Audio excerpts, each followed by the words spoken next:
The hearing will come to order.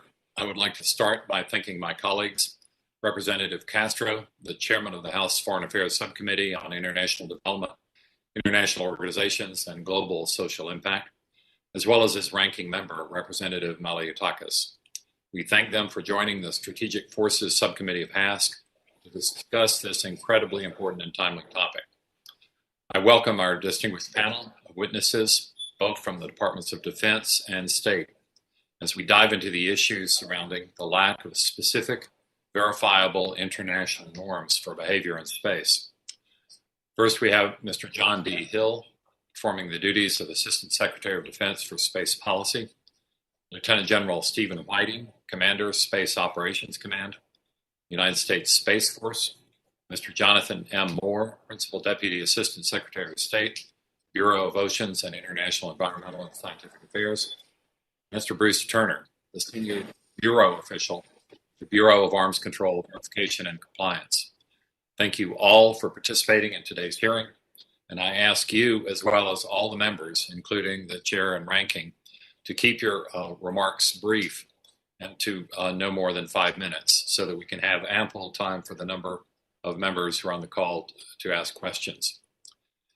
Space has captured human imagination since the beginning of time, but it's still a long, long way from being understood by our political leaders, diplomats, and lawyers, at least in a way that the many nations of Earth can agree upon.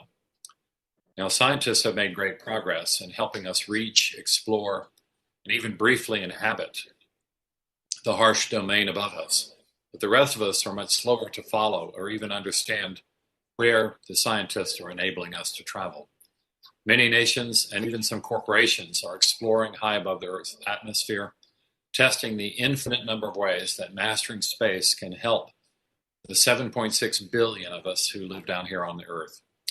The space age is about 70 years old, and the foundational Outer Space Treaty is just over 50 years old. That should tell us something. Unfortunately, precious little has happened since the OST to organize human efforts in the inhuman space domain. Space is in danger of becoming the wild, wild west, where every satellite, astronaut, cosmonaut, or taikonaut has to defend himself. From their testimony, I see that our State Department experts are giving up on the concept of a law-abiding, rules-based space and settling for something less, like suggestions-based space, or probably even hint-based space. Perhaps that's the best we can do, but I think that we should try harder for better. Can't we at least agree on agreements on space traffic management, on the size of safety zones around satellites or capsules, to ban debris, at least from ASATs, or to have compatible docking latches? There must be a consensus somewhere on Earth for the sensible. I look forward to the discussion with our witnesses, and I turn to today's honorary Strategic Forces ranking member, Mr. Doug Lamborn, for any opening remarks that he may have. Doug? Thank you, Mr. Chairman. Can you hear me okay? Yes. Okay. And I want to thank you, Chairman Castro, and Ranking Member Maliotakis. Additionally, I want to thank our witnesses for joining us today to discuss this important issue. As this subcommittee has highlighted again and again, space is a vital component of our national security now more than ever. Not only that, but our global economy is totally dependent on access to space. Space, like the air and sea domains, is a common good that we all benefit from regardless of country of origin. But unlike those other domains, space is more likely to suffer a tragedy of the commons outcome as a result of bad actors. The physics of space leaves it susceptible to long-term damage from debris created by collisions, poorly conducted anti-satellite weapons and testing, and simply poor planning. The foundation international laws and norms that we're currently operating under were developed under the cloud of the Cold War and when only the two great powers could access space. As a result, the Outer Space Treaty doesn't account for the congested operations of space we see today. This treaty is also written with very broad language and phrases that are open to wide interpretation by signatories to the agreement. I do not believe China and Russia are operating in good faith when it comes to their proposals, as evidenced by the Treaty on Prevention of the Placement of Weapons in Outer Space, sometimes referred to as the No First Placement Treaty. This treaty proposed to ban weapons in outer space, but lacked any mechanism for verification, and also was silent on space debris caused by ASAT testing and rendezvous and proximity operations. Most notably, however, Russia and China are in many ways already weaponizing space, proposing a treaty upon which ratification they would already be in violation of. I was glad to see that the UK submitted a UN resolution to, quote, reduce space threats through norms, rules, and principles of responsible behaviors, unquote, to be considered by the UN General Assembly this summer as in a drive to make space safer and more sustainable.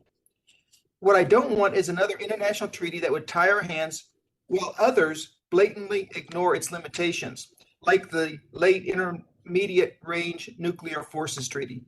I also don't want to see a treaty where the U.S. receives almost no benefits while our adversaries do, like the now dead Open Skies Treaty. So I appreciate the continued service and experience that you all provide to the nation, and I look forward to our discussions today. Thank you, Mr. Chairman, and I yield back. Thank you, Mr. Lamborn. Now I turn to the Chairman Castro for his opening remarks. Thank you, Chairman, and thank you all. It's an honor to be here today with my colleagues from both committees to discuss one of the long-term challenges we face, not just as a nation, but as a species, space. Specifically, the rules that will govern humanity's exploration, commerce, and other activity within space, both by the private sector and nation states. I give special thanks to Chairman and Congressman Jim Cooper. He's chairman of the subcommittee on strategic forces, which oversees many of our nation's space programs, for working together with the House Foreign Affairs Committee and my staff on this important and historic joint hearing. In the long run, the peaceful exploration of space can be one of the most significant and unifying projects that our nation and our world has ever undertaken. As President Kennedy said of the moon mission, America's journeys to space, quote, will serve to organize and measure the best of our energy and skills. In short, spacefaring can bring out the best in us, leading to cutting-edge technologies, creating new jobs, making significant scientific discoveries, and perhaps, above all, uniting our divided nation behind a common purpose once more. I commend the Biden administration for pledging to continue ongoing plans to return Americans to the moon, and making clear part of this mission will be to land the first woman and person of color on the lunar surface, ensuring that this moon landing will be seen by Americans and the world as an accomplishment on behalf of all Americans. Yet, despite the goal of peaceful coexistence among the stars, space is not immune to the realities of international relations in a time of rising authoritarian powers, or to the global trend of increasing inequality and lack of corporate accountability. This hearing will serve to assess the current and future state of human activity in space and to inform a new American strategy for preserving the rule of law, peace, and international cooperation in the most hostile environment humanity inhabits. This is new territory, of course, for all of us. There's never been this many state and private actors all operating in space at once, with multiple different priorities and growing risks of clashes, both intentional and not. In many ways, the challenge in space is unlike any that humanity has faced before. It took centuries to shape the law of the sea, drawing upon thousands of years of human seafaring.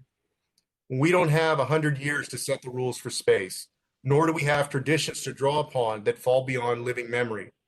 The reality is that space is already critical to the military capabilities of the United States, our allies, our partners, and our adversaries. The question is how we and other states will respond, and whether we will be able to develop a set of rules to manage disputes and develop a set of rules that will also work for all of us.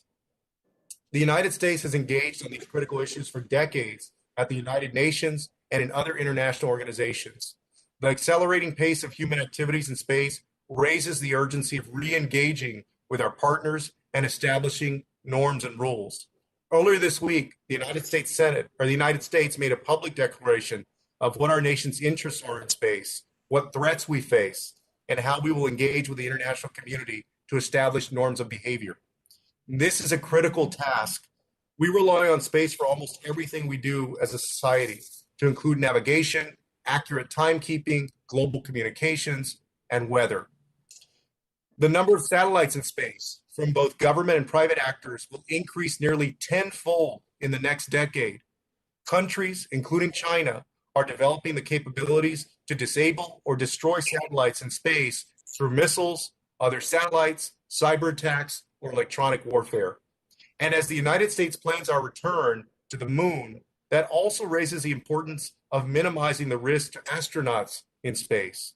Congress must pay careful attention to all these issues and determine where the United States will stand on these crucial questions for space governance.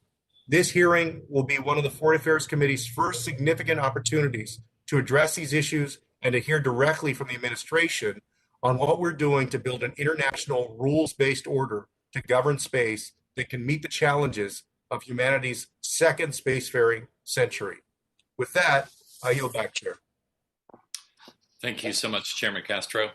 Now we turn to Ranking Member Maliotakis for her remarks. Thank you, Chairman Cooper. As we set out to contribute to the development of a framework for rules-based order in space that serves American interests, there are two primary areas I wish to explore with our panel of government witnesses from the Department of Defense and State.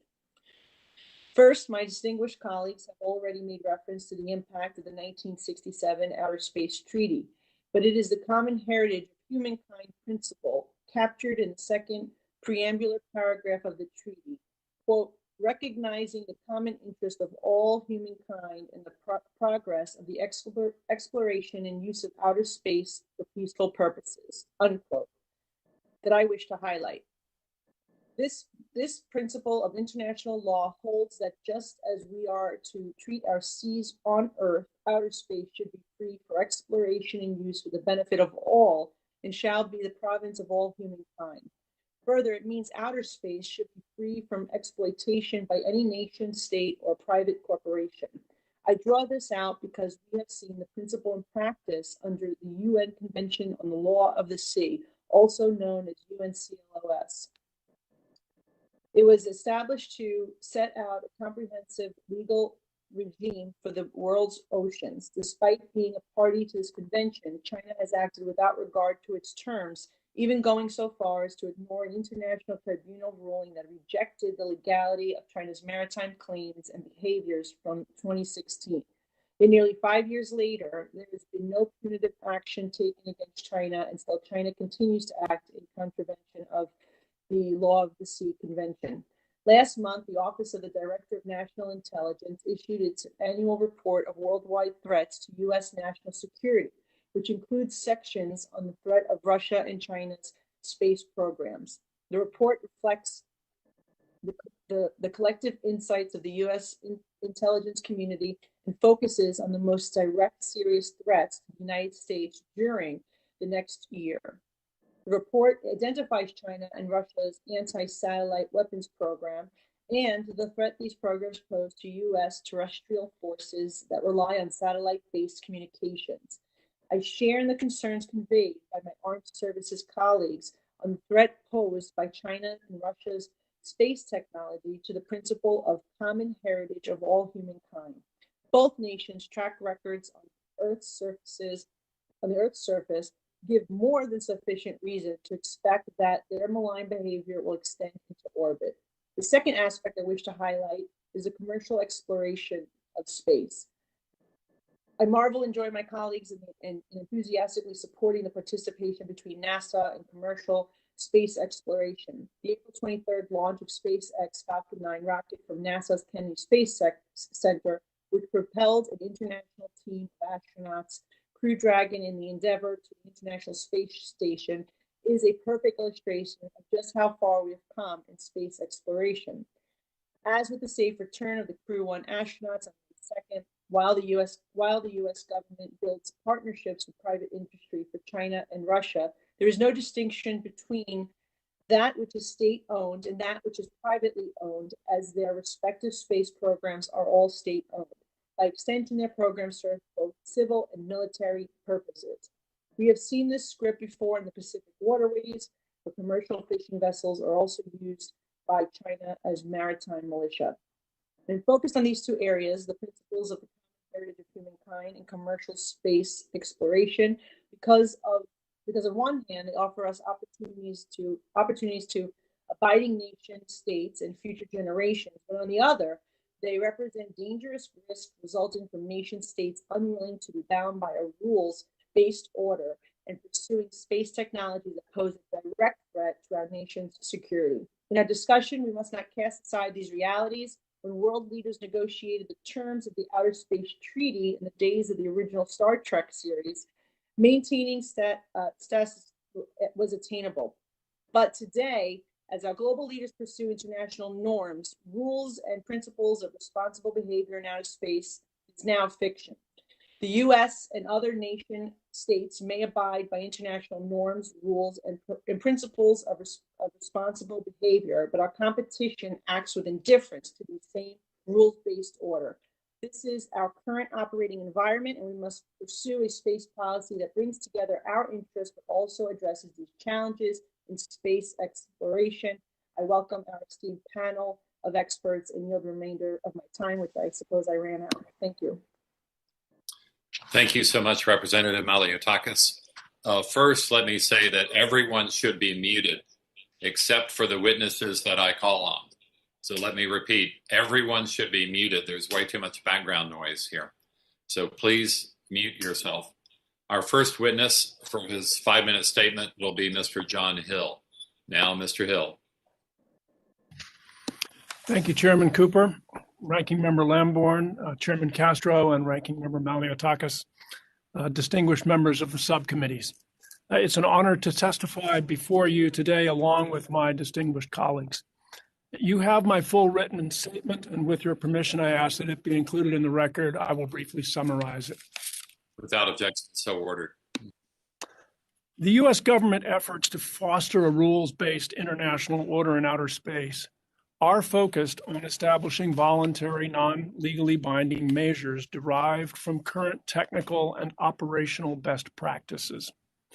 As one of the world's most experienced space operators, the Department of Defense actively supports and partners with the Department of State in developing U.S. proposals within international venues in order to shape the strategic environment toward an agreed-upon model for safe, responsible, and professional behavior.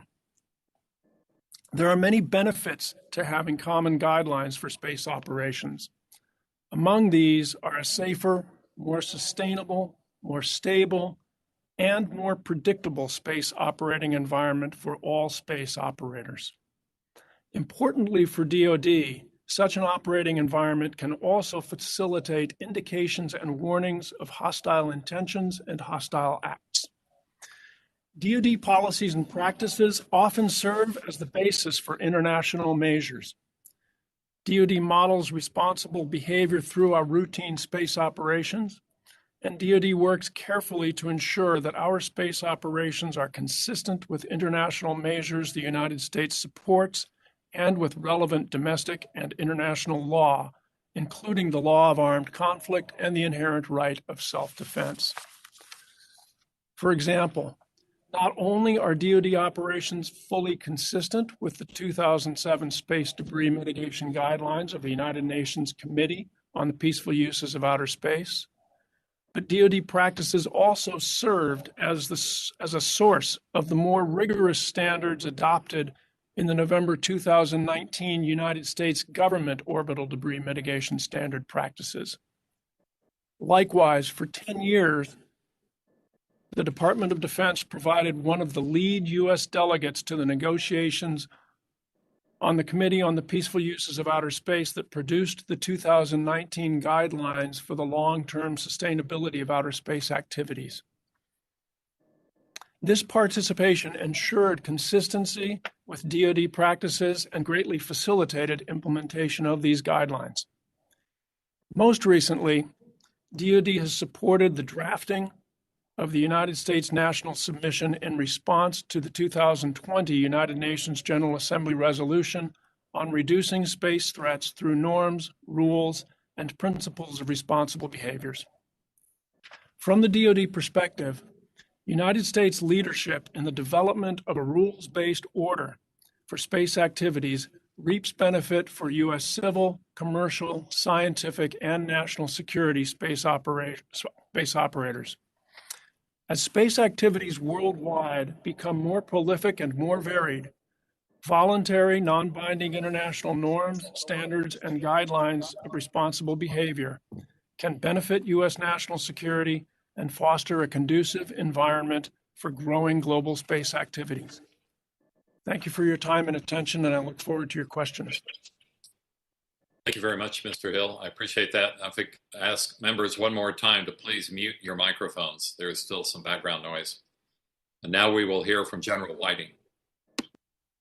Chairman Cooper, Chairman Castro, Ranking Member Lamborn, Ranking Member Maliotakis, and distinguished members of the committee, thank you for the opportunity to testify today in my capacity as Commander, Space Operations Command, on the U.S. Space Force perspectives toward creating a framework for rules-based order in space.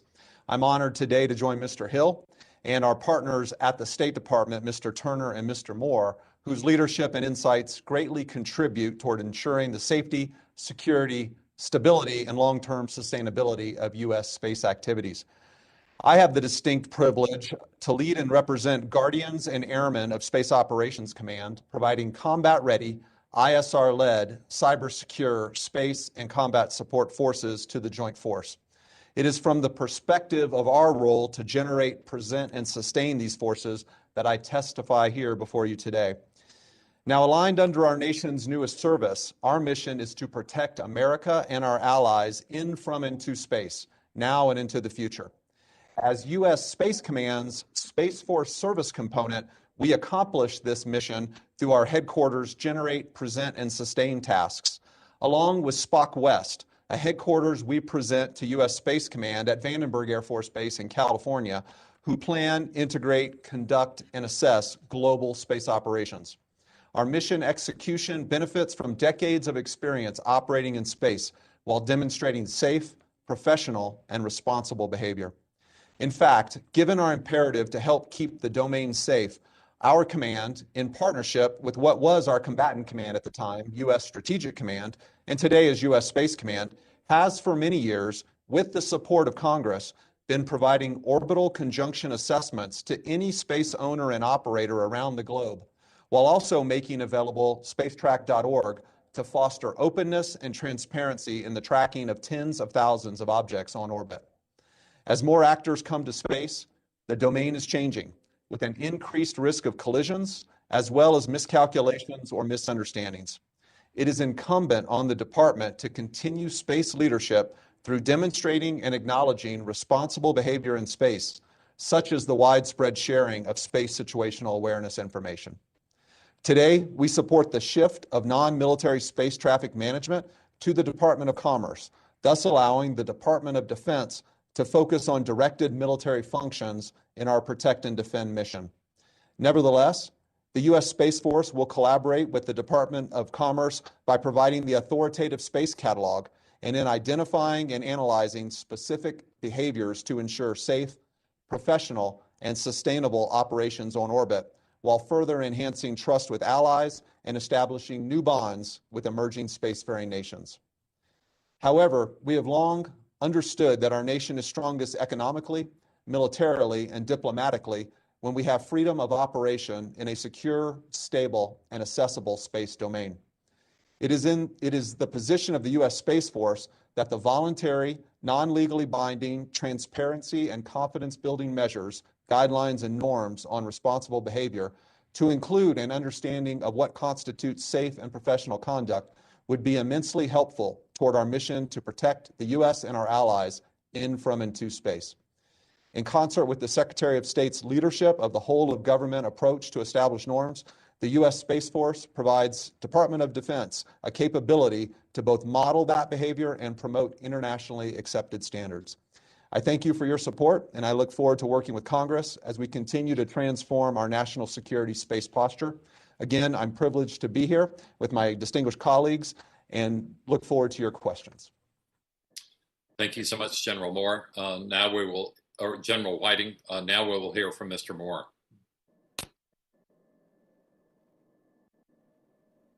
Thank you very much, Chairman Cooper. Ranking Member Lamborn, Chairman Castro, Ranking Member Maliotakis, distinguished members of the subcommittees. I'm very honored to join you and my colleagues from the Pentagon, Space Command, and the State Department to discuss American leadership in outer space. You have my full written testimony, which I would ask if you would kindly submit for the record. And of course, I'll keep my remarks to less than 5 minutes, Mr. Chairman. Without objection, so ordered. Yeah. Thank you again, Mr. Chairman. So thank you very much for the impressive senior bipartisan interest in this vastly important issue. As we all know, and many of you have noted, human activity in outer space is changing rapidly and is of both interest and importance to the American people. In 1990, only about 20 countries were active in space. Today, it's more than 70. The United States leads the world in new commercial space ventures.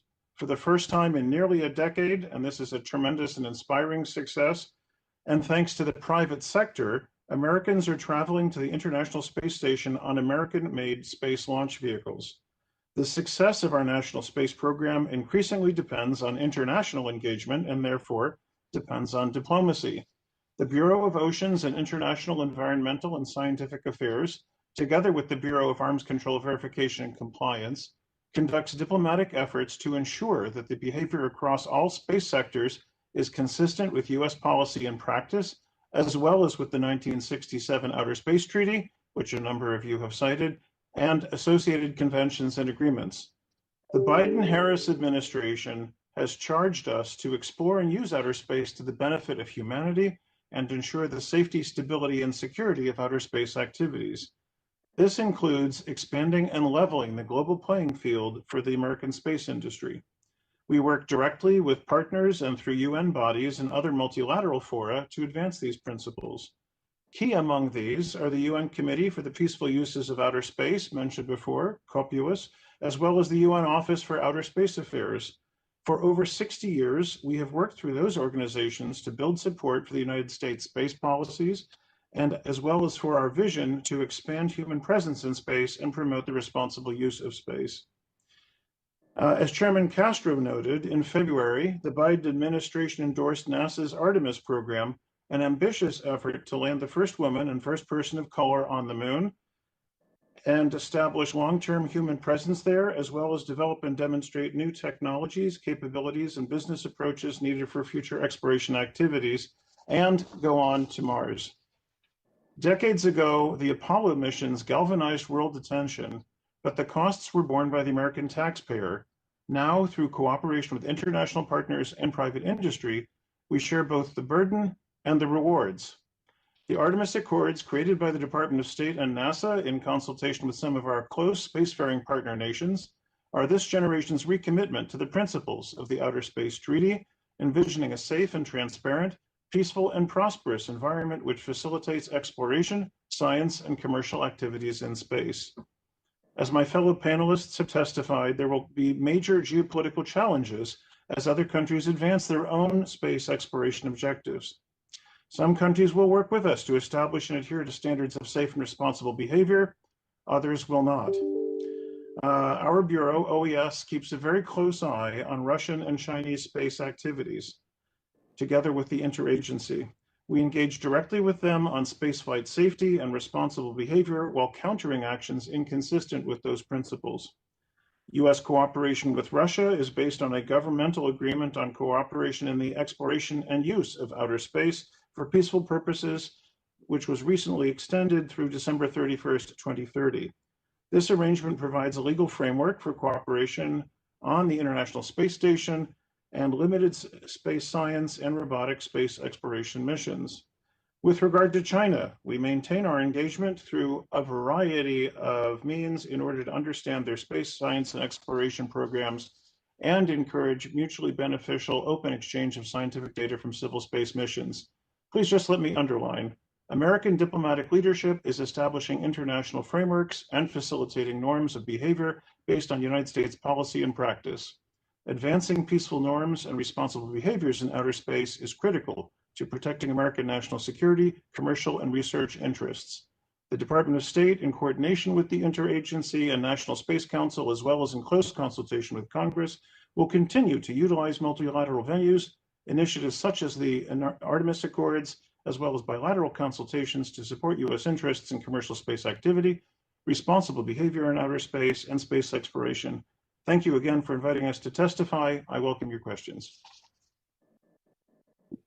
Thank you very much, Mr. Moore. And now Mr. Turner.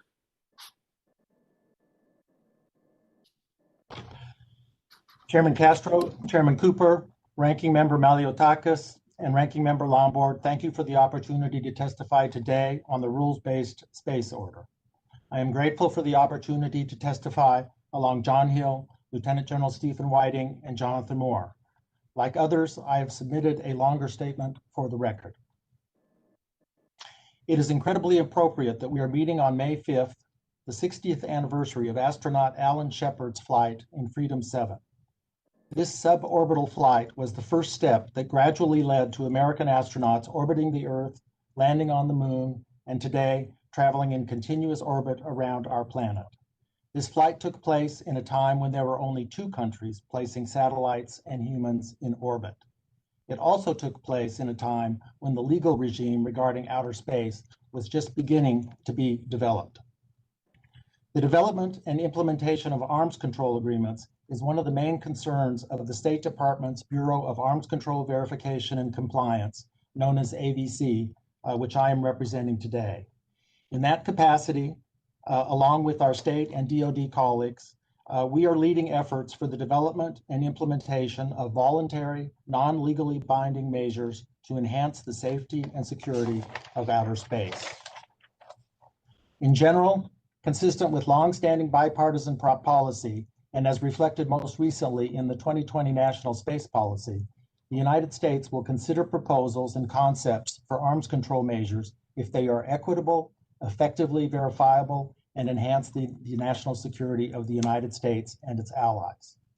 Unfortunately, for many years, the international community has been focused on a number of flawed, legally binding arms control proposals, including most recently the 2014 Russo-Chinese Draft Treaty on the Prevention of the Placement of Weapons in Outer Space and of the Threat or Use of Force Against Outer Space Objects, known as PPWT. The draft PPWT fails the test laid out in the U.S. National Space Policy, and the State Department has a long record of enumerating its many flaws. In light of these shortcomings, the 2020 National Space Policy directs the United States government, and I quote, to lead the enhancement of safety, stability, security, and long-term sustainability in space by promoting a framework for responsible behavior in outer space, including the pursuit and effective implementation of best practices, standards, and norms of behavior, end quote. President Biden's 2021 interim strategic national security guidance also affirms that the United States will lead in promoting shared norms and in forging new agreements in outer space. The United States believes that the development and implementation of norms of behavior can reduce risks to international security and stability through increasing predictability, enhancing operational safety, and reducing risks of misperceptions, thereby contributing to the prevention of conflict. That is why in 2020, the United States worked with our close allies to advance a new United Nations General Assembly resolution titled Reducing Space Threats Through Norms, Rules, and Principles of Responsible Behaviors. We believe this resolution can serve as the first step of a process to describe the threats to space systems, to develop ideas for responsible behaviors designed to manage perceived threats and risks to space systems, and to consider the establishment of channels for direct communications to manage perceptions. As such, it provides a pragmatic alternative to flawed Russian and Chinese arms control proposals, and many agree with that approach. The resolution was adopted by the UN General Assembly this last fall with 164 votes for and only 12 against, among them Russia, China, Iran, Syria, North Korea, Cuba, and Venezuela. On May 3rd, 2021, pursuant to the resolution's call for reports on proposed next steps, the State Department submitted our government's views to the UN Secretary General. Mr. Chairman, for many years, the international community has been focused on flawed, legally binding space arms control proposals at a time when the outer space environment has grown in complexity and become contested. It is time for a new approach, primarily focused, at least for now, upon voluntary, non-legally binding norms, rules, and principles of responsible behavior in space. Developing and implementing these sorts of measures can help create a safer, more stable, and predictable space environment for all space actors. Thank you very much, and I look forward to the committee's questions. Thank you very much, Mr. Turner. Would like to thank all the witnesses, and now we will turn to member questions. I will begin with myself, but I only have 2 questions, and I would encourage all members to keep it as brief as possible because we have a large number of members on the WebEx call today. First question, you ended your statement, Mr. Turner, and all the witnesses seconded this theme of voluntary, non-legally binding efforts in this regard. So it seems like we've given up on the idea of ropes or any punishment, but we're just going for spider webs instead. So is that the best we can do? Is that a way to get people to be in a more cooperative frame of mind? Do we need more than that?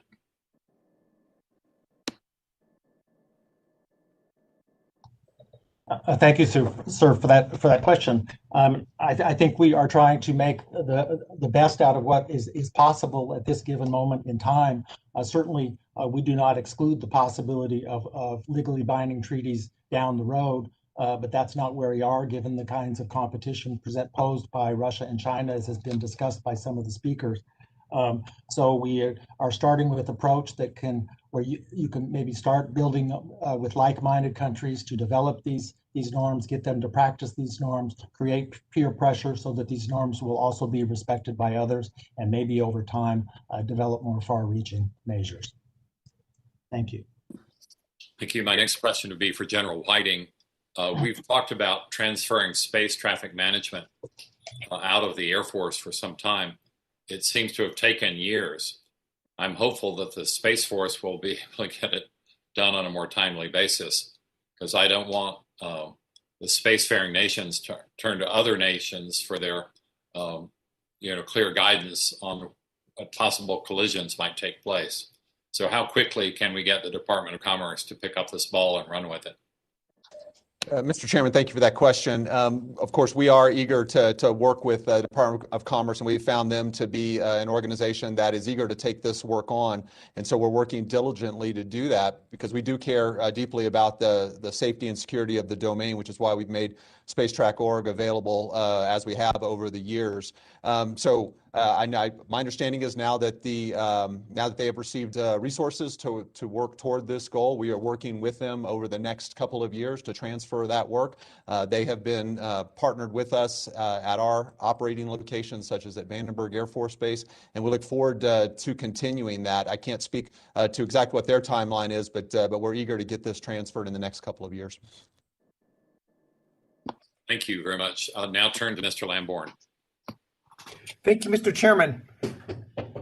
Mr. Hill, Mr. Whiting, in your opinion, has space already been weaponized by countries like China and Japan? And what do you make of the satellites that reportedly shadow other satellites? Congressman Lamborn, yes, we have seen a weaponization of space from China and Russia. If we point back to 2007, really the inflection point in the 21st century, where from the fall of the Berlin Wall and the dissolution of the Soviet Union around 1990 until 2007, many of those threats that had come up in space in the Cold War had gone fallow. But in 2007, we saw the Chinese conduct a very irresponsible test. We continue to have about 3,000 pieces of debris on orbit that we continue to track. That's about 10% of the total amount of objects that we track on orbit still from that test 14 years ago. We continue to see the Chinese building satellites like the Shijian 17, which is a Chinese satellite with a robotic arm that could be used to grapple U.S. or allied satellites. We know they have multiple ground laser systems which could blind or damage our satellite systems. In addition, Russia has several ground-based lasers that could jam or blind our satellites, and it's probable they'll field more later this decade. We know the Russians have probable prototype anti-satellite weapons on board, including Cosmos 2519.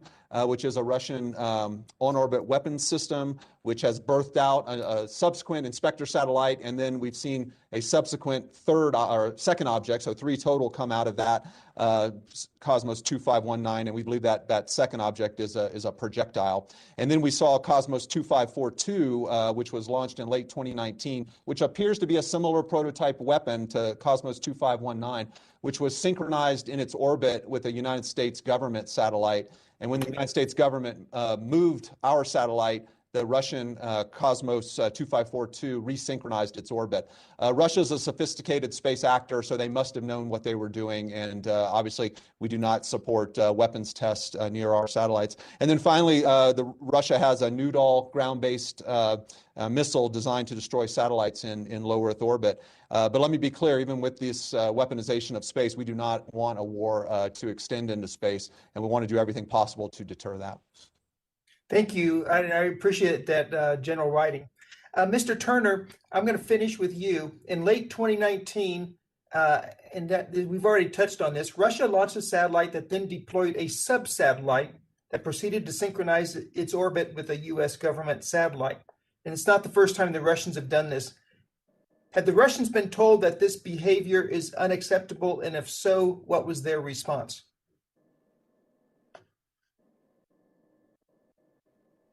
Mr. Turner. Yes, sorry, it took me a second to turn my sound button on. Yes, we have met with the Russians about some of these issues. Most of the discussions we have are less than satisfactory. Sometimes the Russians do not even want to acknowledge that certain activities are indeed taking place. We have done our best to bring experts, military and diplomatic experts, to some of these meetings to discuss these issues, but thus far, the Russians really have not engaged in a satisfactory way. Okay, and then finally, have there been any other international discussions with the Russians and Chinese or others defining standards of behavior for rendezvous and proximity operations? Mr. Turner. I don't, no, not to my knowledge, actually. I mean, as we were saying, all of us, I think, in our statements, we are just at the beginning of this process to start to define what some of these norms of behavior are, which would, we hope, define such things as how much space to leave between bodies out in space, and how one might approach them. There would be communications, there would be notifications, a number of things like that. But we are just at the beginning of this process now. So no direct communications with the Chinese on this, even though there have been some preliminary discussions with the Russians. I would urge you to I think our DoD colleagues would have a better fix on that kind of a question. So, General Whiting, very quickly, my time's almost gone. Yeah, Mr. Congressman, I am not aware of any discussion with the Chinese, but I certainly would defer to Mr. Hill. Congressman Lamborn, if you like, we do not in the Defense Department have direct engagements with China regarding space. There's some very clear statutory limitations on DoD's interactions with China, as with Russia these days. Okay, thank you, Mr. Chairman. I yield back. I apologize. This is Jonathan Moore at State. I have a bit more of an answer for the ranking member, if I may offer it, Mr. Chairman. Okay, go ahead. We do engage with China on outer space through both bilateral and multilateral channels. Our primary goal is to ensure spaceflight safety and responsible behavior in outer space. We've been working to try to encourage China to improve communications between our respective satellite operators to avoid potential collisions in orbit. An example of this, we've been coordinating with China to ensure that their navigation satellite system, Beidou, does not cause radio frequency interference with our GPS satellites, and we're trying to encourage interoperability for civil users. We do have discussions. China is not part of the Artemis Accords. We do, however, expect them to follow the norms and standards. We have been clear with them about that, as has been referred to in a different context by my colleague Bruce Turner. The results have certainly not been consistent or satisfactory. Thank you. Thank you. Thank you, Mr. Moore. Now, Chairman Castro. Thank you, Chairman. I have a question about the Artemis Accords for the panel. The Artemis Accords, negotiated by the last administration and endorsed by the Biden administration, represent a significant step forward in shaping norms for behavior in space and in bringing our allies and partners to work with us on the return to the moon. It's also the first time since the Apollo programs where a new administration maintained the goals of the previous administration, a sign of continuity that raises the chances the Artemis program succeeds. So are the accords intended to exceed pre-existing agreements and treaties? In practicality, what is the binding effect of these accords for their signatories? What role will the Artemis Accords play as a vehicle for establishing norms for behavior in space? And then finally, so far, 9 countries have signed the Artemis Accords, including Canada, the UK, Australia, Japan, Italy, Ukraine, and the UAE. Do you expect other countries to join? And what steps is the administration taking to expand support for the Accords? Mr. Chairman, thank you very much for that question. When we first started working with our colleagues in NASA and in the previous administration on the concept of the Artemis Accords, there was some discussion about making them legally binding. As that discussion continued, particularly with our spacefaring partners, it became clear that legally binding arrangements would also require parliamentary ratification and could take an extremely long time to negotiate. So the Artemis Accords instead, as previously drawn up and very much endorsed by the Biden-Harris administration, as you have stated, are not legally binding. They are mutual statements of values and vision for cooperation in space, neither legally binding nor, for that matter, do they have direct financial implications. With regard to who has signed on to the Artemis Accords, you were exactly right, Mr. Chairman. 9 countries have signed on to them so far. We are engaged in active discussions with number of other countries that are quite interested in signing on throughout the world. This is a project that affects every continent where there are populations. Many countries, whether they are long-term allies or new friends and partners, are very interested in joining us in a transparent effort to set values and standards in space.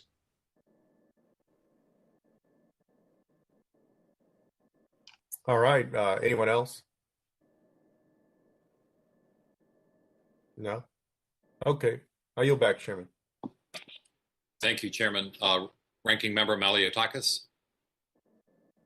Thank you very much. I have a more general question. I'm just curious to know how the State Department and Department of Defense coordinate on space-related activities, particularly when it relates to our partners, allies, and adversaries. It's more of a broad question, but I was just looking for more insight. I don't mind starting this ball rolling. Of course, the State Department has the lead role in basically in foreign policy outreach. In the case of the ABC Bureau, we are very active in a number of multilateral organizations where we will present our views because we have to do that competitively with others, and for instance, in the UN framework or in the Conference on Disarmament or in any number of other fora. And we have, of course, regular consultations with our NATO allies, with our Asian allies. And this is what our job is basically about, is to go around and talk to people and build support for the way we want to do things. And the United States is very fortunate to have a very broad network of allies, which allows us to leverage our efforts and multiply them in a way that is generally not available to countries such as Russia and China. So that is where the United States has a distinct advantage. And that's where, consulting with our allies and building support for everything we do is really one of the most effective ways that the United States can achieve the kinds of goals that we've been talking about today. And of course, every step we take is, even though we may have the lead on these foreign policy issues, the only other thing I would like to say is that all of these activities, especially involving arms control and some of these issues, security issues, are what we do is the result of a very intensive interagency process that brings in all the different players, the intelligence community, joint staffs, OSD, et cetera, NASA, depending on what is being discussed and what is at stake. So it's quite an intensive process. And for the Department of Defense end, just yes, Yes, Representative Maliotakis, I'd be glad to give you some concrete examples of how DoD really we're typically supporting State Department in these cases because you're talking here mainly about diplomacy of the nation, and that's State Department's lead. But for example, Mr. Turner mentioned the talks, the civil space talks that his office has with China, and he mentioned the example of the global positioning system. So we will provide a DoD technical expert to support him because, of course, the Department of Defense operates the global positioning system, and we will provide that technical expert to support talks related to spectrum and deconfliction and so forth in that respect. Another example would be last summer, the United States and Russia met in Vienna in the context of a space security exchange there. This was related to some other talks that were going on. Of course, State Department led it and organized it, but Department of Defense, we sent one of General Whiting's colleagues, General Shaw, was there from the operational side. I participated from the policy side, and we were able to present defense perspectives and space and diplomatic perspectives relative to the positions Russia was taking and some of the Russian behavior that we find problematic. Third example would be this United Kingdom resolution that passed in the General Assembly and the United States response to it. Again, we cooperated very closely in how the United States will put together the position. So State Department could be confident that what they were carrying forward was something that was good for the national security from our perspective here, as well as good from the broader perspectives that they have to represent across the breadth of the government. Great. I'm running out of time, but if you can fit it in, just curious, any thoughts, the Russia and China announcing their intentions to jointly develop a research station on the moon, and any concerns that Congress should be aware of on that end?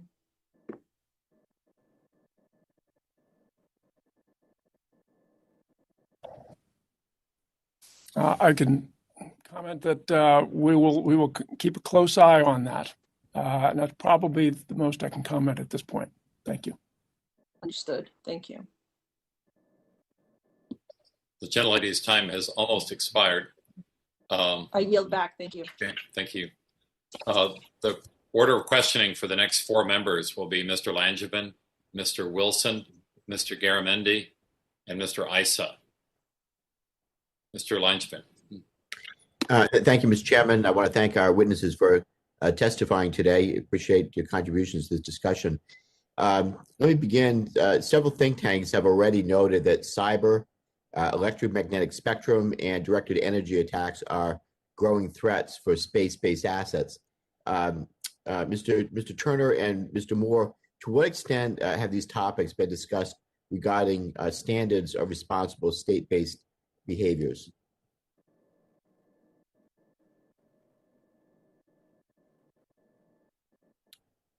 Mr. Turner, we're going to start with you. The report that we gave. Yeah, what we have done, I mean, in the report that we just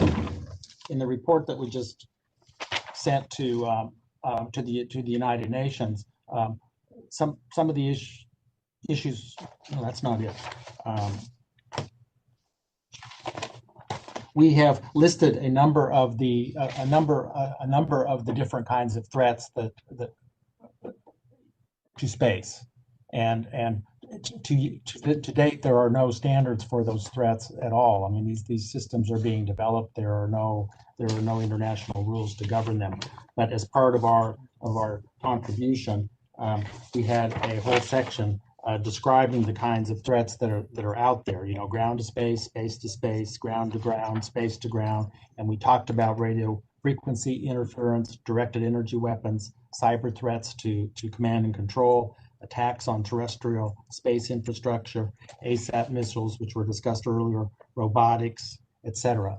So what we're at the stage of the process where we are identifying the kinds of threats that are out there, and then eventually this will lead then to principles of behavior for how nations should behave in space. But there are no formal agreements covering a number of these issues. Okay, Mr. Moore, any comment from you?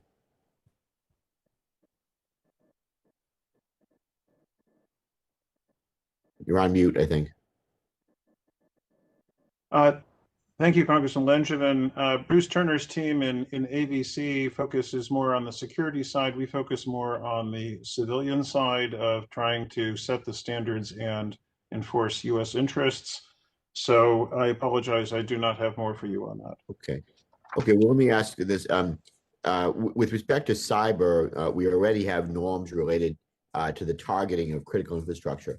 I'd be curious to hear quickly from all the witnesses, would you support designating space as a critical infrastructure sector? And I ask this because DHS is currently doing a congressionally mandated review of critical infrastructure sectors.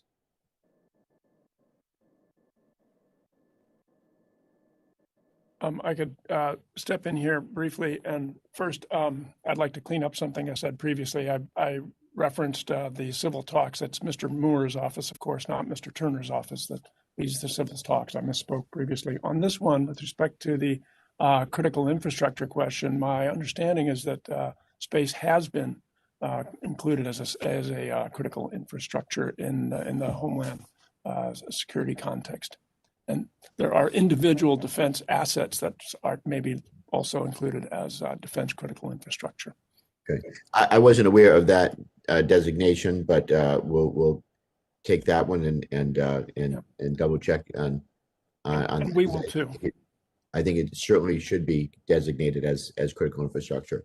So understanding that you have to be able to adequately monitor the environment to enforce responsible behavior. General Whitberg, how would you assess our space situation awareness and attribution capabilities? And actually, before I go to that, do any of the witnesses other thoughts on designating space as critical infrastructure? I would assume you would agree. Congressman, if I may offer a view, that is worth taking a more deeper look at. I'm not certain that space has been designated as a critical infrastructure sector. Obviously, the question of cybersecurity is of paramount interest to the Biden-Harris administration, and many of us at the State Department are working on that, perhaps our bureau somewhat more peripherally. But in terms of space as a critical infrastructure sector, we would have to review that and get back to you. Fair enough. Yeah, I see my time's about to expire. Anything else from the other witnesses on critical infrastructure?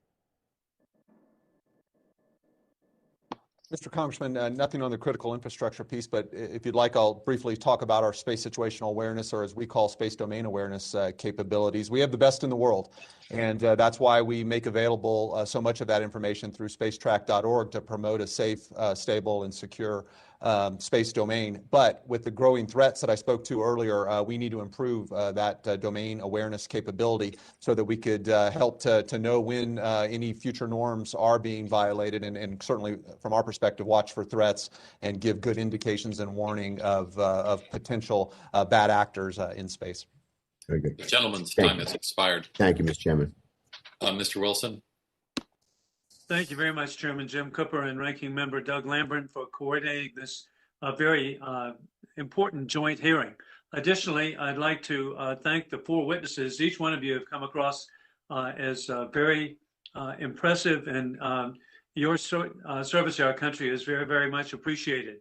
In terms of questions, General Whiting, what progress has been made in operationalizing our international space partnerships through the Combined Space Operations Center?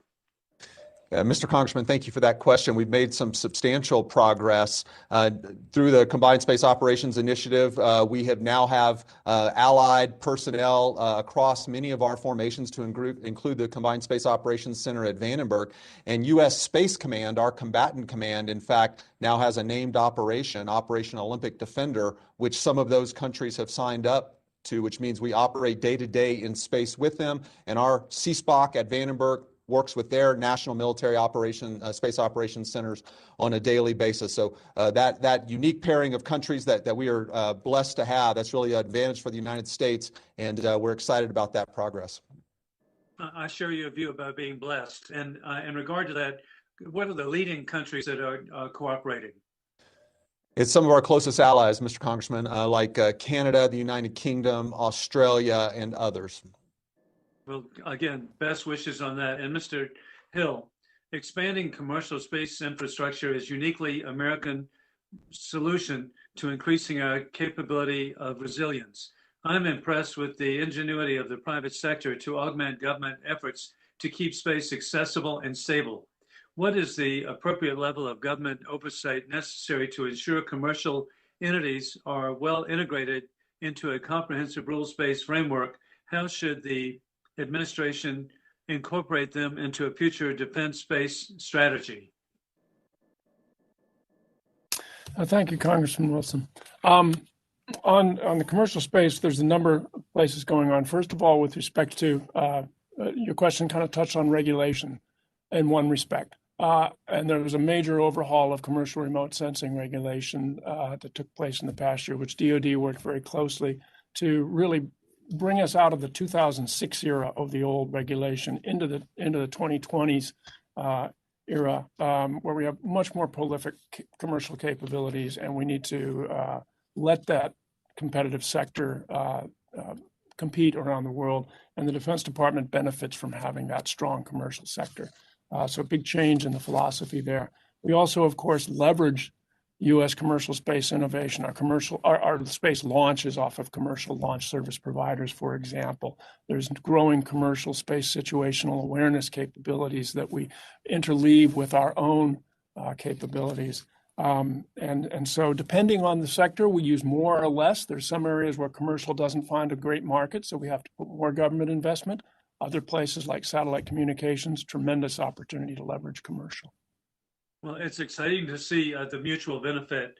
And Mr. Turner, the June 2020 Defense Space Strategy includes several lines of effort, one of which is to better inform international and public audiences of the growing adversarial threats in space. What can Congress do to ensure that our constituents understand the benefits of an accessible, stable space?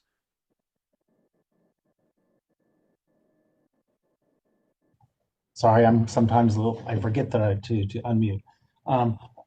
Today's hearing is one such step, I think, because this is available on live streaming, so presumably others besides all of us can hear what's going on.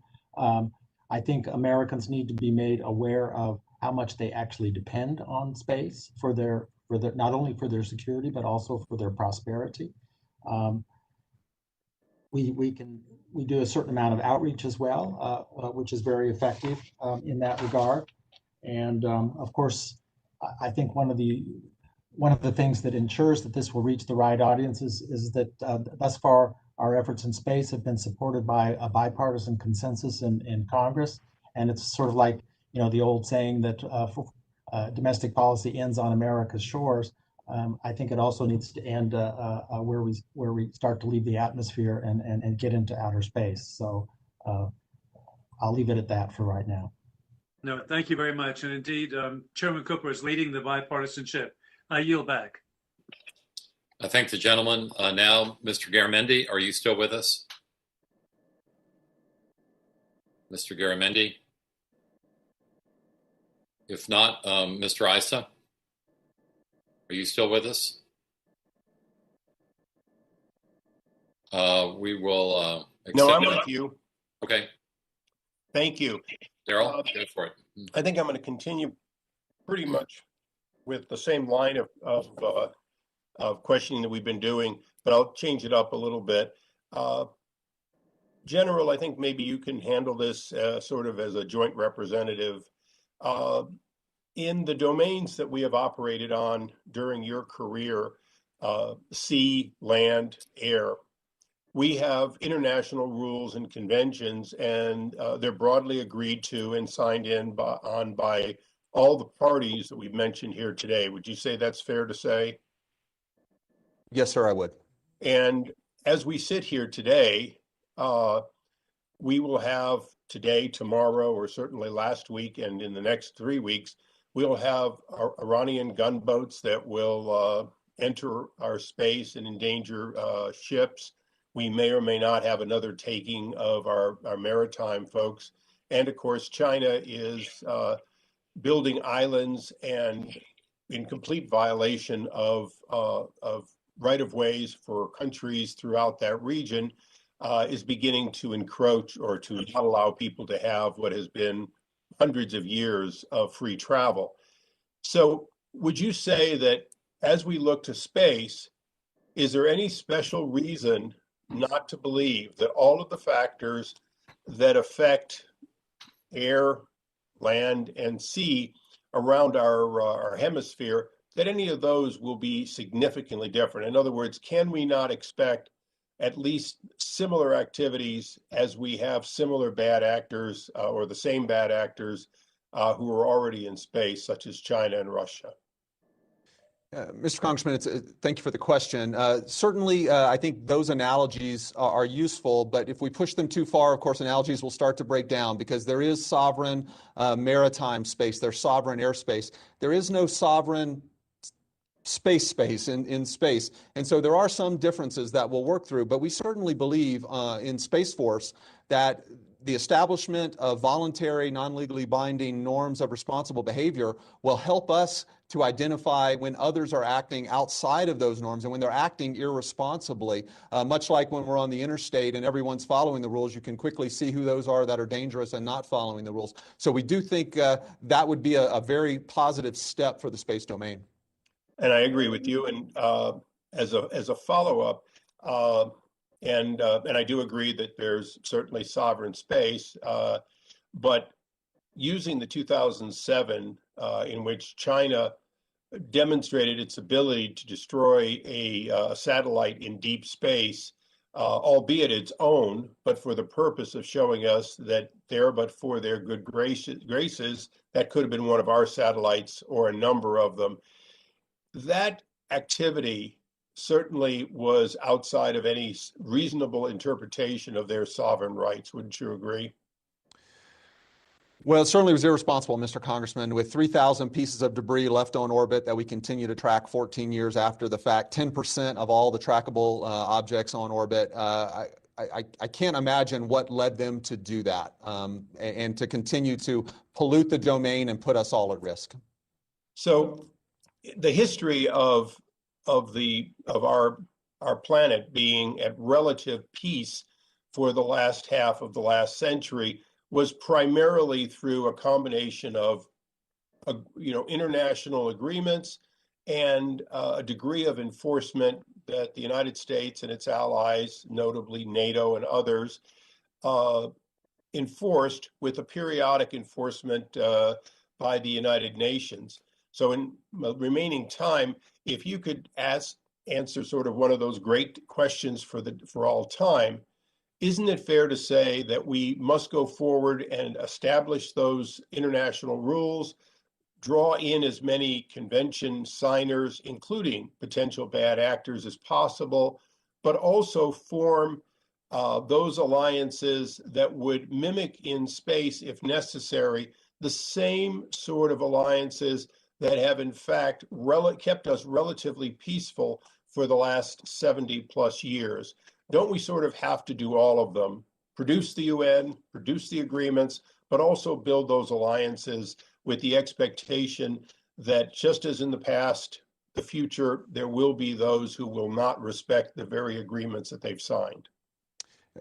Mr. Congressman, we've certainly seen NATO recognize space as a warfighting domain in just the last couple of years. And so we see many of our like-minded countries that we operate with putting more and more interest and concern on space. And that, I think, accrues to our benefit because we can now coalesce around these norms of responsible behavior. And as those begin to establish, then our State Department colleagues can maybe work further agreements down the road. But I think it's only goodness to bring more and more allies and partners into these discussions. Thank you. Thank you, Mr. Chairman. I yield back. The gentleman's time has expired. I would like to give General Whiting the opportunity to clarify something. I think you may have left the impression that so far there's not much that's sovereign in space, when I would say that each individual nation's capsules or astronauts are in fact sovereign entities, even though they're traveling through space. Thank you, Mr. Chairman. I was specifically referring to the physical space itself, which is in the outer space domain, not to man-made objects that are put on space. So thank you for that clarification. Thank you. Mr. Garamendi? I stepped away for a moment. Clearly, we have a situation in which, on the military side of it, space is a domain for war, and unfortunately, we are all, not just the United States, China, and Russia, but others, rapidly militarizing space with the anticipation that there could be trouble in the future, and it happens to create an extraordinary risk when all of our countries are dependent upon space for early knowledge of what the other may be doing. I'm going to leave that aside. Mr. Issa went into it in some detail. I want to deal with the commercial side of it. We're seeing a very rapid evolution of commercial activity in space for many different reasons. Almost so that our military no longer depends solely on itself for highly detailed photos of what's going on in the world, weather reporting, and on and on. So let's talk about norms on the commercial side of the activity, putting aside for a moment the military side, for which I suspect the norm is he who is strongest will win at the end of the process, and we'll all be dead. But let's go ahead for a moment on the commercial side. Start wherever you want. Let's go with DOD. What is your interest in the commercial? And then to the other two witnesses, ending up with the State Department. Congressman Garamendi, very much interested in that. I think a good example of DOD and the commercial community working with respect to norms has been the sponsorship that the Defense Advanced Research Projects Agency did with the group. The acronym was CONFERS. I'm sorry, I forget the name of the acronym, but it described a body bringing together commercial people with government to talk about how to do on-orbit servicing and rendezvous and proximity operations, and figuring out what are the proper ways to do this. When do you need to have permission? It's a user community interest group, and if you think back long time in history, the International Telecommunications Union kind of started out in that same way, community of interest coming together on it. I think it's sort of pulling off on its own. The commercial community will probably be taking more of the lead in that. But that's the kind of example where we will partner with the commercial community to figure out how do we encourage the stakeholders to take on the public, the interest of the commons. Thank you very much. Congressman Garamendi, if I may jump in as well. Just to Please. say, as has been mentioned earlier in the hearing today, one of the difficulties we face is that, of course, with Russia and China, there really aren't commercial activities. They are state-run, state-supported activities. When it comes to the United States, where we have such amazing commercial partners like SpaceX and Blue Origin, exactly the ones that have allowed us to get to the ISS without having to rely on Russia, they operate at very high standards, and we support those standards. They help set the standards for the rest of the world. And of course, again, through the Artemis Accords, working with those values, that vision, and those standards, other countries and their potential commercial space operators are very interested in joining part of that process. One of the problems with the COPUOS process is that there are over 90 countries in it, and it does all of its work by consensus. So unless everyone agrees, nothing gets done. When it comes to commercial space operators, the United States sets the standard, and we are working very actively, bilaterally, and in broader fora to make that the standard for the world. Thank you. Anybody else want to jump in on this? Just briefly, again, this is Bruce Turner again. Just to say, building on what Jonathan Moore just said, I mean, there are opportunities there, of course. When our commercial sector leads, you start to set these standards. Those become the tacit standards for everyone. And then countries such as Russia and China are maybe forced to sort of deal with those standards as well, and then would apply them to their own efforts. So that, again, is one of the advantages of developing these systems of norms. Thank you. I will just end in 20 seconds. It seems to me that on the military side, we're not going to get very far. It's always good to talk, and the more talk is better. On the commercial side, building on what Mr. Issa said about allies on the military side, working to use our current leadership and develop a commercial set of standards and then allow the others to join would be very, very fruitful. Mr. Cooper, I yield back. Thank you. The gentleman's time has expired. The next four questioners will be Mr. Moulton, Mr. Waltz, Mr. Carbajal, and Mr. Brooks. So now, Mr. Moulton. Mr. Chairman, thank you very much. I want to continue on a consistent theme throughout this hearing, which is on effective enforcement. Without effective enforcement, rules and norms obviously limit our own activity in space, but do nothing to impede malign activity by our adversaries. So let me be clear, I'm not suggesting a rules-based order in space is not a goal worth pursuing, but I want to ensure that this is not an empty or symbolic endeavor. If we do not intend to enforce the, quote, voluntary, non-legally binding rules or expect our adversaries to abide by norms in space, what happens when they violate them? Thank you for calling me. I could not do it. Daryl Mindy? Oh, sorry. We see this issue in cyberspace. We've got international actors who are still emboldened to attack and hack into U.S. networks without any fear of an effective penalty or retribution. And so, yeah, we can name and shame to a certain extent, but what are the real consequences of setting down rules that are then going to be ignored? And how do we actually respond and deal with this more effectively?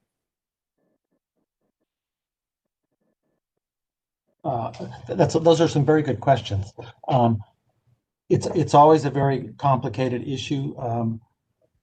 Compliance with whether it's legally binding obligations in the case of treaties, or whether you're talking about politically binding, non-legally binding commitments in other areas. Each one has its advantages and its disadvantages. The advantage of a treaty is that it's a legal obligation.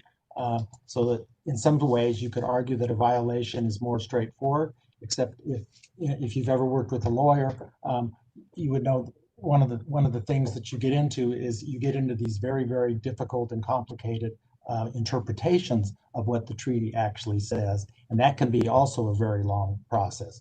One of the advantages of just because it's not a legally binding norm does not mean that it's not a norm, and does not mean that you cannot call somebody out for violating that norm, nor does it mean that you can't take potential action if an actor is not complying with that particular norm. In some cases, you may even have more flexibility to react in those kinds of situations precisely because it's not a legally binding agreement. And then lastly, I would just add that with all of these kinds of norms, even when certain actors violate those norms, they often pay a price for doing so. And in today's social media environment or media environment, whatever you want to call it, where so much depends on the narrative of who's doing the right thing and who's not doing the right thing, that can still be useful, a useful way to put diplomatic and public pressure on malign actors. I mean, I'm actually, Mr. Turner, one of the few members of Congress who's not a lawyer, but it seems to me that this just has to be a lot more clear. And, hoping that one of our adversaries will get shamed on social media does not seem like an effective strategy here. General, I've got a question for you on this same theme.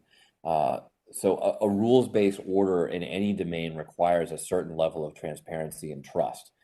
And I understand that there is a current effort by U.S. Space Force and space policy to review potential declassification of satellites and activity in space to be more transparent and to publicly communicate about our space operations more easily. How are you integrating with this effort to ensure that we have enough transparency to allow for verification of our own behavior while still protecting systems and activity that we are not prepared to share? Yeah, thank you, Mr. Congressman, for that question. Certainly, I would say that I think we are the most transparent country when it comes to our activities in space through the website that I mentioned earlier, spacetrack.org, that we make available to the world because we care about preserving the domain for our long-term operations there. And we have had an effort ongoing for the last several years to continually even make more information available. Of course, just like in other domains, we're not going to show exactly where our ships and airplanes are that are critical to the national defense. If I may interrupt, do we think we have that balance right, or are we still on the side of too much of it being classified to be effective at using the transparency we need to promote enforcement? Mr. Congressman, I would say it's not an end state, it's a journey. And so I think we're constantly working to get that balance exactly right. I think we've made important strides, and we'll continue to do those reviews to make as much information as possible to as many people as possible to ensure the domain is safe. Thank you very much, Mr. Chairman. I yield back. Thank the gentleman for yielding. Mr. Waltz, are you with us? Mr. Waltz? Calling Mr. Waltz. If he's not, Mr. Carbajal?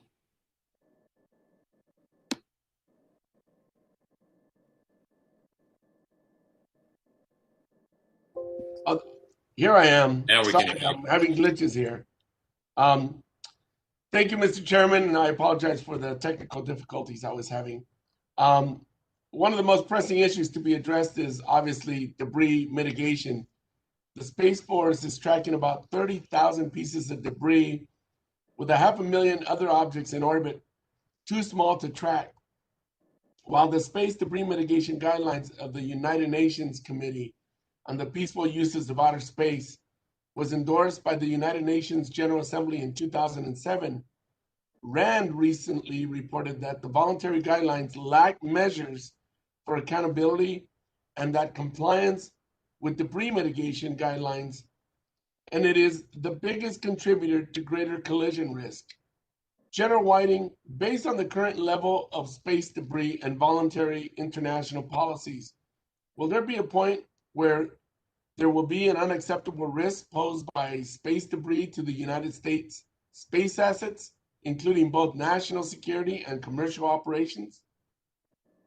Mr. Congressman, thank you for the question. I certainly want to communicate that we are concerned about the growing congestion in space, but I think certainly over the next several years, we have plans and processes in place to make sure that we can continue to safely operate, but we do support intergovernmental measures that will reduce debris, and I'll defer to my colleague, Mr. Hill, maybe to speak more about what the Department of Defense is doing in that regard. Mr. Hill? Yes, sorry, there was a little noise. So we, in 2019, the United States government updated our orbital debris mitigation standard practices. They actually go well beyond what the United Nations practices are. And in fact, they drew from a lot of Department of Defense and existing regulations, providing much clearer statements of the hazard risks, more options for how to get debris out of orbit, particularly from higher orbits over time. But there is absolutely, as General Whiting said, concern, and particularly in the low Earth orbit region, where things get crowded in some of the polar orbits in particular, that debris mitigation is important. The emergence in the commercial sector and in some government support, some places of potentially active debris removal is encouraging, but I think there is a lot of work to be done in this respect. Thank you very much. General Whiting, in your testimony, you write that some discussions at the mill-to-mill level can be challenging, but more often than not, there is agreement on what constitutes responsible behavior. The ability to demonstrate and message responsible behavior and desire to call out irresponsible behavior. At the mill-to-mill level, what has been the biggest barrier to moving forward with creating an international accepted framework? Mr. Congressman, each of the countries that we have mill-to-mill discussions with, and these are allied countries, they all have their own legal frameworks, they have their own policy traditions, and we work through those in forums like the Schriever War Games tabletop exercise that we conduct every year. But through that, we find there is a coalescing around some generally accepted ways of operating that are responsible, safe, professional. And so we think through dialogue, we can work through those kinds of issues. Thank you. Mr. Turner and Mr. Moore, commercial companies are heavily investing in satellites and launch services. Space technology these companies are developing has the propensity to be dual use, which creates new challenges. Is the federal government engaging with commercial actors as part of your discussions in developing rules and norms And can you comment on how dual technology is being considered?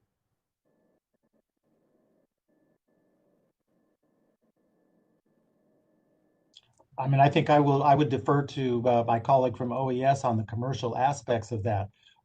But from a security standpoint, of course, this is one of the issues with developing rules of behavior. And one of the issues when you're talking about threats in space is we're very acutely aware of the fact that a number of things are dual use simply by nature. So they can either have benefits or they can potentially be used against satellites. So it's one of those issues that needs to be talked about, and again, why we are in favor of these rules of behavior.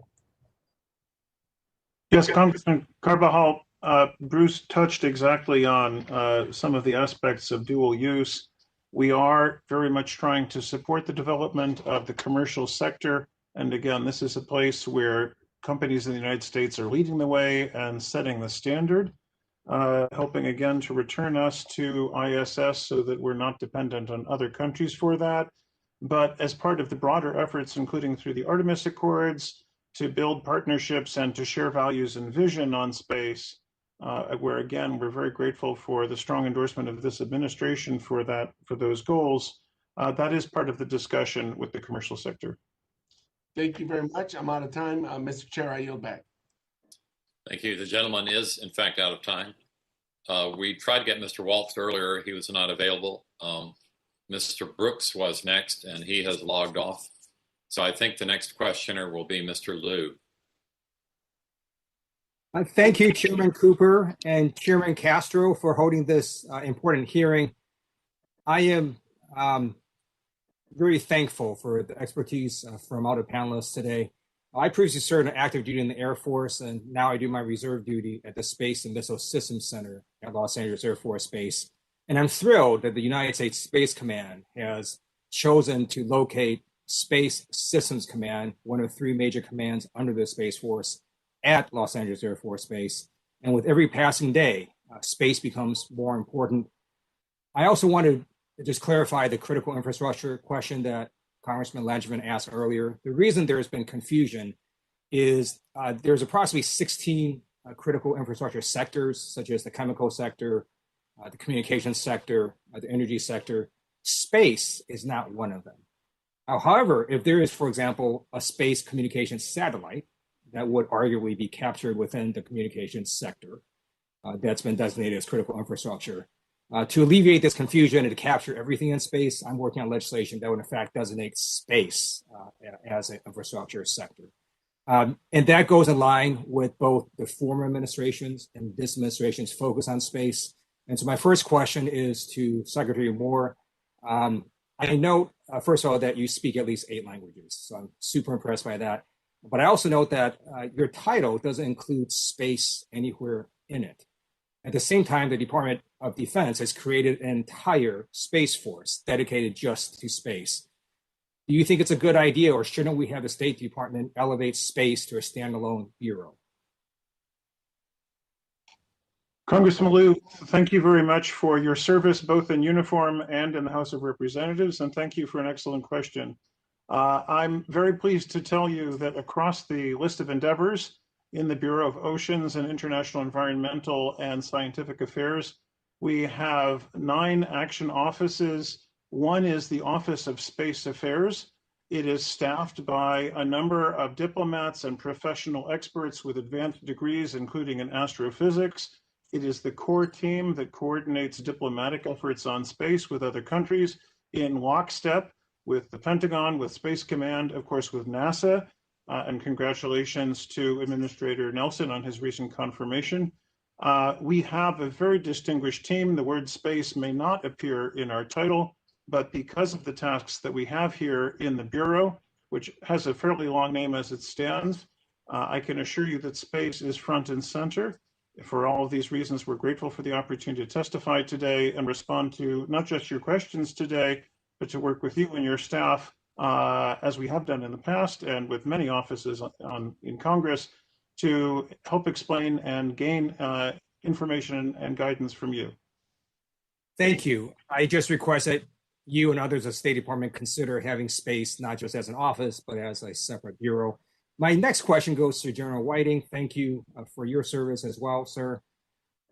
So we have currently other countries such as China and Russia who don't necessarily follow norms. And as you know, China has done anti-satellite weapons tests. So we could have two possibilities. Either we allow all countries to do anti-satellite weapons testing, or we allow no country to do it through a binding legal regime. Do you have any preference for that from a defense perspective? Do you think the U.S. should be allowed to do anti-satellite tests as other countries do, or should no country be allowed to do that as a legal matter? Thank you, Mr. Congressman, for the question. From my perspective, the real danger with those tests, and we're talking about tests now, are the long-lived debris like the Chinese ASAT debris that we continue to have to operate around today. I think we do absolutely want to establish a norm that no actions in space, no country's action in space should create long-lived debris. And with that, sir, I would defer to Mr. Hill on questions of legality regarding ASAT tests. Mr. Liu, if you to pick up on from what General Whiting just said, in terms of tests, you're correct. There is no prohibition today on anti-satellite tests. There is quite a bit of scorn to be earned, as China earned in 2007 with their test. The question, though, if you were to try and prohibit weapons in space is, what is the definition of a weapon? And when are these systems, which they are so inherently dual use? Lasers can be used for communications. Lasers can be used as weapons. And it goes on from there. So it's the practicality, it's the verifiability, the enforceability of that. And so what we really have to focus on in the long run is reducing the benefits that people might seek to derive from employing capabilities as weapons. That goes to resilience and to mission assurance, which is a longer topic. Thank you, and I yield back. The gentleman's time has expired. I did not know that Mr. Moore was so multilingual, but I did notice from the video that he has the largest office of anyone on the call. So congratulations on that. Mr. Waltz is back, so now it's Mr. Waltz's turn. Thank you, Mr. Chairman, and thank you, everyone. Mr. Hill is an OSD alum. It's great to see you in this capacity. It's been a long time. I want to ask you about thinking through how we establish deterrence in space. And as many of you have said, and many of my colleagues have said, our entire modern economy could be greatly adversely impacted should some of these assets be taken down. But as we're seeing the Chinese in particular increase their reliance as Baidu comes online, their GPS system comes online, their military increasingly projects and is also becoming increasingly dependent. How do we establish deterrence in space? I know the vice chairman is working on a declassification effort, but I want them to know what we can do and what we can't do and what we're willing to do as a deterrent measure. What efforts are there along those lines? Mr. Hill, I'll go to you first, but anyone feel free to answer. Congressman Waltz, it is good to see you again after many years. So deterrence in space, we spend quite a bit of focus on this. And as I started to mention in my previous response, for a nation that is highly dependent on space, both in our civil life, our daily commercial life, private lives, as well as in our military life, it is fundamentally important. It should be a norm to have reliability, mission assurance of capabilities at a level commensurate to the level in which we rely on those capabilities.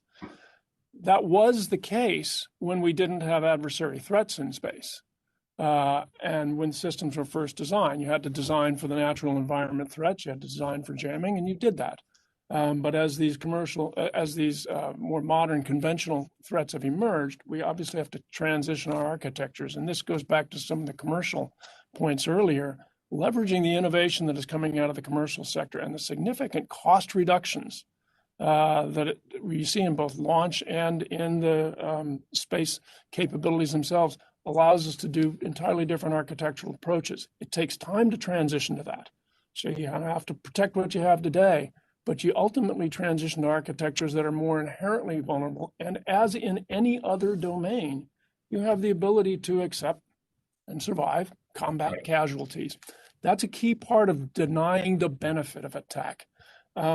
With respect to the other side of deterrence, the cost imposition side of things, that's one where you may be looking a lot more across domain types of activities.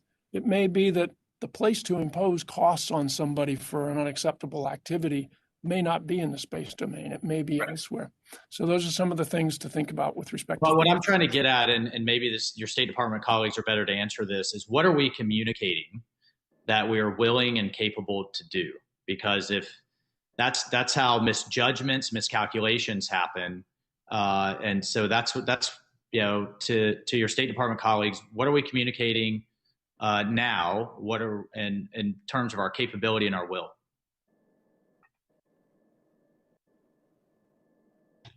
Yeah, this is Bruce Turner from ABC again. One of the reasons we had a meeting in July with the Russians about space issues was to communicate very clearly to them the kinds of concerns that we have about things that they are doing. And this is for the same reason the Biden administration is interested in beginning strategic stability dialogue with the Russians that will cover, nuclear and other issues as well. But the whole point is to explain very clearly to them, what our concerns are, what we do not want them to do, and to try to iron out some of these rules of the road so that they know exactly what kinds of risks they're taking if they engage in certain kinds of behavior. So, and the thing, one of the things that I'm most concerned about is our nuclear command and control systems. And when we're talking about standards in terms of how close you can get, what types of activities you can do now that other countries are up in geosynchronous, I think we need to be very clear on our end, but also make it clear on their end so we don't have those kind of catastrophic miscommunications. Mr. Chairman, my time has expired and I yield. Thank you. I appreciate the gentleman being so precise. Thank you. We've completed, I think, the first round of questioning, and I was going to cut it off. We've been in session for about an hour and 45 minutes. Are there any members who have a final question they would like to ask? If not, then I want to thank the witnesses for their excellent testimony. I want to thank the members for showing up and posing such good questions. And I want to thank the staff for assembling all this. So it's hard to have a remote hearing, but this went very well. And it's certainly an important and possibly historic hearing that we had today to get these efforts underway. So thank you for being part of this historic effort. The hearing is, Mr. Chairman. The hearing is now adjourned with Chairman Castro's permission. Absolutely. Thank you, everyone.